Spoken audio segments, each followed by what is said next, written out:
যখনই ধোসা খেতে ইচ্ছে করবে শুধুমাত্র কাঁচা আলুর সুজি দিয়ে বানিয়ে নিন এরকম মুচমুচে ধোসা বন্ধুরা। কোনো রকম চাল ডাল ভেজানোর ঝামেলা ছাড়াই এইরকম ঝটপট বানিয়ে নিতে পারবেন। মাত্র 10 মিনিট হাতে সময় থাকলেই তোমরাও বানিয়ে নিতে পারো এইরকম একটা কাঁচা আলু আর সুজি দিয়ে মুচমুচে কুরকুরে ধোসা বন্ধুরা। বাইরে থেকে কিনে এনে খাওয়ারও দরকার পড়বে না, বাড়িতে বানিয়ে ফেলতে পারবে তোমরাও চাইলে। তো চলো তার জন্য রেসিপিটা দেখতে থাকো। আশা করছি রেসিপিটা তোমাদেরকে খুব ভালো লাগবে। রেসিপিটা বানানোর জন্য বড় সাইজের একটা আলু নিয়েছি। আলুটাকে ছোট টুকরো করে কেটে নিয়েছি খোসা ছাড়িয়ে, তারপর ধুয়ে নিয়েছি। এখন আমি 5-6টার মতো কাঁচা লঙ্কা দিয়ে দিচ্ছি। কাঁচা লঙ্কা আর আলুটাকে ভালো করে মিহি করে আমি এখন মিক্সিতে ভালো করে পিষে নিয়েছি। এটাকে জল ছাড়াই কিন্তু এটাকে মিহি করে পেস্ট করে নিতে হবে। আর খেয়াল রাখতে হবে আলুর যেন কোনো রকম গোটা অংশ থেকে না যায়। তারপর দিয়ে দিচ্ছি সুজি। আমি এখানে 10 টাকার 1 প্যাকেট সুজি যেটা ছিল সেটা পুরোটাই দিয়ে দিয়েছি। তারপর দিয়ে দিচ্ছি 1 বাটি জল। ভালো করে আমি এটাকে মিহি করে একটা পেস্ট বানিয়ে নিয়েছি। তবে হালকা সুজির মধ্যে গোটা গোটা থেকে যাবে, এতে করে কিন্তু ধোসাগুলো আরও বেশি মুচমুচে হবে বন্ধুরা।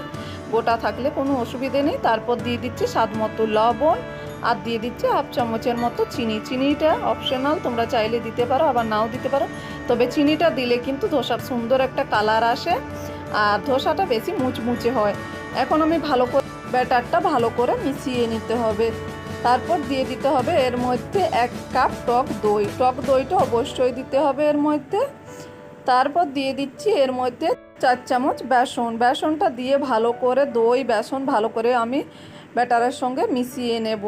এইভাবে খুব ভালো করে মিশিয়ে নিয়েছি। তারপর এটাকে ঢেকে রেস্টে রেখে দিচ্ছি 10 মিনিটের জন্য। ততক্ষণে এদিকে আমি একটা চাটনি বানিয়ে নেব ধোসার সঙ্গে খাওয়ার জন্য। এখানে আমি কিছুটা ছোলার ডাল বা চানা ডাল আমি আগে থেকে শুকনো খোলায় একটু নাড়াচাড়া করে ভেজে নিয়েছিলাম। তারপর জলে ধুয়ে ভালো করে পরিষ্কার করে নিয়ে 6টার মতো কাঁচা লঙ্কা আর কয়েকটা কোয়া রসুন দিয়ে দিচ্ছি। তার মধ্যে কিছুটা দিয়ে দিচ্ছি কারি পাতা। তোমরা চাইলে এখানে ধনে পাতাও ব্যবহার করতে পারো। আর 1 ইঞ্চির মতো আদা গ্রেট করে দেবো এর মধ্যে। তারপর অল্প জল দিয়ে ঢাকা দিয়ে আমি এটাকে মিহি করে একটা পেস্ট বানিয়ে নেব। তো চাটনিটা কিন্তু খুব বেশি পাতলা করা যাবে না, এরকম একটু ঘনত্ব রেখেই চাটনিটা বানিয়ে নিতে হবে। আমি এটাকে পিষে নিয়েছি খুব সুন্দরভাবে। তারপর এর মধ্যে দিয়ে দিচ্ছি স্বাদ মতো লবণ। লবণটা দিয়ে ভালো করে মিশিয়ে নিতে হবে।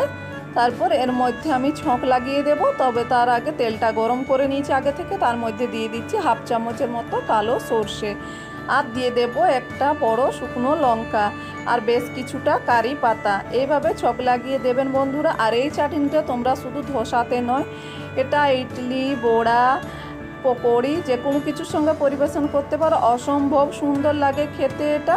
একবার এই চাটনিটা বানিয়ে খেয়ে দেখলে বুঝতে পারবে যে কতটা সুস্বাদু হয় বন্ধুরা। এই চাটনিটা কিন্তু ধোসার সঙ্গে খেতে অসম্ভব সুন্দর লাগে।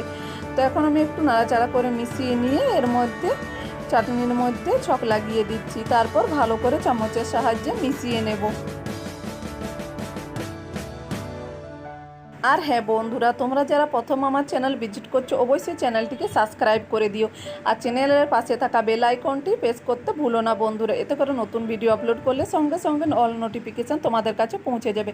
আর একটা লাইক করতে পারো না, তোমাদের এই একটা লাইকে আমি কিন্তু নতুন ভিডিও বানাতে অনেক অনেক মোটিভেট হই। তাই অবশ্যই একটা লাইক করে দিও বন্ধুরা।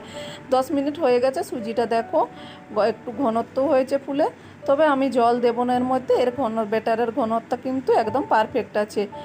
এখন আমি এর মধ্যে দিয়ে দিচ্ছি 1/2 চামচেরও কম খাবার সোডা মানে বেকিং সোডা দিয়ে দিচ্ছি। বেকিং সোডা না থাকলে তোমরা এর মধ্যে ইনো ব্যবহার করতে পারো। এখন আমি সোডাটা দিয়ে ভালো করে হাতটার সাহায্যে ভালো করে এটাকে ফেটিয়ে নেব। আর একটা সাইড করে কিন্তু এটাকে আমি ফেটিয়ে নিয়েছি। তারপরে দেখো এর মধ্যে ঝাঁক আসা কিন্তু স্টার্ট হয়ে গেছে। আর ব্যাটারের ঘনত্বটা দেখো এইরকম হবে। দুটো দাগ দিয়ে একটা হাতার উপরে আমি দেখিয়ে দিয়েছি যাতে বরাবর মিশিয়ে না গেলে বুঝবে যে ব্যাটারটা কিন্তু ঠিক আছে। এখন দেখো ভালো করে মিশিয়ে নিয়েছি ব্যাটারটাকে। আর আগে থেকে গ্যাসের মধ্যে আমি তাওয়াটা খুব ভালো করে গরম করে নিয়ে তার আমি পুছে নিয়েছিলাম। এখন একটা হাফ পেঁয়াজ কেটে অল্প তেল দিয়ে আমি এটাকে ব্রাশের মতো করে নিচ্ছি। তারপর আবারও ভালো করে গরম করে নিয়ে এর মধ্যে আমি জলের ছিটা দিয়ে দিচ্ছি তাওয়ার মধ্যে। তোমরা চাইলে সুতির কাপড় দিয়ে পুছেও নিতে পারো। তারপর 1 হাতা ব্যাটার দিয়ে এখন আমি ধোসার শেপটা দিয়ে দিচ্ছি বন্ধুরা। আর যাদের ধোসা তাওয়াতে আটকে যায় এইভাবে ধোসা বানিয়ে দেখবে বন্ধুরা, তাওয়াতে কিন্তু আটকেও যাবে না। খুব সহজেই কিন্তু প্রত্যেকটা ধোসা একদম পারফেক্টভাবে উঠে আসবে, ধোসাগুলো ভেঙেও যাবে না, একদম মুচমুচে কুরকুরে হবে প্রত্যেকটা ধোসা বন্ধুরা। তো দেখো ধোসাটা আমার হয়ে গেছে, কিছুক্ষণের ভিতরে একদম লো টু মিডিয়াম আছে কিন্তু ধোসাটাকে আমি বানিয়ে নিয়েছি।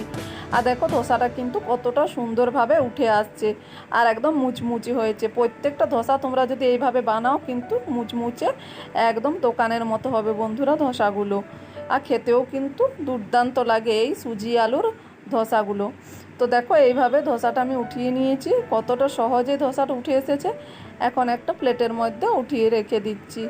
তোমরা যারা ধোসা বানাতে ভয় পাও বন্ধুরা, তোরা কিন্তু এই ভিডিওটা আমার দেখলেই বুঝতে পারবে যে ধোসা বানানো কতটা সহজ। খুব সহজে তোমরাও কিন্তু বাড়িতেই ঝটপট এরকম কাঁচা আলু আর সুজি দিয়ে বানিয়ে নিতে পারো দুর্দান্ত স্বাদের এই ধোসাগুলো বন্ধুরা। এগুলো কিন্তু বাচ্চাদেরকে টিফিনেও বানিয়ে দিতে পারো, বাচ্চারাও কিন্তু খেয়ে খুব খুশি হয়ে যাবে আর বারবার তোমাকে রিকোয়েস্ট করবে ধোসাগুলো বানিয়ে দেওয়ার জন্য। হাতে মাত্র 10 মিনিট সময় থাকলে তোমরাও ঝটপট বানিয়ে নিতে পারো এরকম দুর্দান্ত স্বাদের ধোসাগুলো বন্ধুরা। তো আমি আবারও একটা ধোসা তোমাদেরকে বানিয়ে দেখিয়ে দিচ্ছি। দেখো সেমভাবে ধোসাগুলো বানানো খুবই সহজ বন্ধুরা, একবার দেখলে তোমরাও কিন্তু এরকম বানিয়ে ফেলতে পারবে দুর্দান্ত স্বাদের মুচমুচে কুরকুরে এই ধোসাগুলো বন্ধুরা। আর প্রত্যেকটা ধোসা কিন্তু দেখো এইরকমভাবে উঠে আসবে, তাওয়ার মধ্যে কিন্তু একটাও আটকাবে না বন্ধুরা, খুব সহজেই উঠে যাবে এগুলো। আর এই ধোসাগুলো বানানো এতটাই সহজ যে কেউ দেখলে কিন্তু একবার দেখলে বানিয়ে ফেলতে পারবে বন্ধুরা। তো সবগুলো ধোসা দেখো একইভাবে আমি বানিয়ে নেব। আর তোমরা যদি এই রেসিপিটি ফেসবুকে দেখে থাকো বন্ধুরা তাহলে অবশ্যই পেজটিকে ফলো করতে ভুলো না। আর ইউটিউবে দেখে থাকলে অবশ্যই চ্যানেলটিকে লাইক শেয়ার সাবস্ক্রাইব করতে ভুলো না। আর কমেন্ট করে জানাতে ভুলো না তোমাদেরকে আলু আর সুজি দিয়ে মুচমুচে কুরকুরে এই ধোসার রেসিপিটা কেমন লেগেছে, অবশ্যই কমেন্ট করে জানিও বন্ধুরা। আর বাড়িতে একদিন ট্রাই করে দেখলেই বুঝতে পারবে এই ধোসাটা খেতে কতটা অপূর্ব সুস্বাদু লাগে খেতে বন্ধুরা। তাই অবশ্যই কমেন্ট করে জানিও বাড়িতে বানিয়ে থাকলে। তো কত সহজেই তৈরি হয়ে গেল বন্ধুরা, শুধুমাত্র একটা কাঁচা আলু আর এক বাটি সুজি দিয়ে মুচমুচে ইনস্ট্যান্ট ধোসার রেসিপি বন্ধুরা। তোমরা চাইলে বানিয়ে ফেলতে পারো বাড়িতেই খুব সহজেই, আর দোকানে কিনে খেতেও হবে না বন্ধুরা, বাড়িতেই বানিয়ে ফেলতে পারবে এই ভিডিওটা দেখার পরেই। আর ছোট থেকে বড় এইভাবে ধোসা বানিয়ে দিলে কিন্তু ধোসার উপরে হুড়মুড়িয়ে পড়বে বন্ধুরা, আর বারবার তোমাকে রিকোয়েস্ট করবে এই ধোসাটা বানিয়ে দেওয়ার জন্য। আর এই ধোসাটা কিন্তু বেশ কিছুক্ষণ রেখেও তোমরা খেতে পারবে, একদম মুচমুচে থাকে কুরকুরে। এই ধোসাটা কিন্তু খুব সহজে নরমও হয়ে যাবে না। তাই রেসিপিটা ভালো লাগলে অবশ্যই জানিও বন্ধুরা। ভালো থাকবে সবাই, সুস্থ থাকবে। নতুন রেসিপি